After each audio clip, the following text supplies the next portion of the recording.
حتى إذا أتوا على واد النمل قالت نملة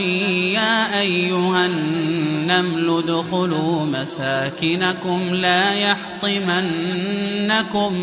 لا يحطمنكم سليمان وجنوده وهم لا يشعرون فتبسم ضاحكا من قولها وقال رب أوزعني أن أشكر نعمتك التي أنعمت علي وعلى والدي وأن أعمل صالحا ترضاه وأدخلني برحمتك في عبادك الصالحين وتفقد الطير فقال ما لي لا أرى الهدهد أم كان من الغائبين لأعذبنه عذابا شديدا أو لأذبحنه أو ليأتيني بسلطان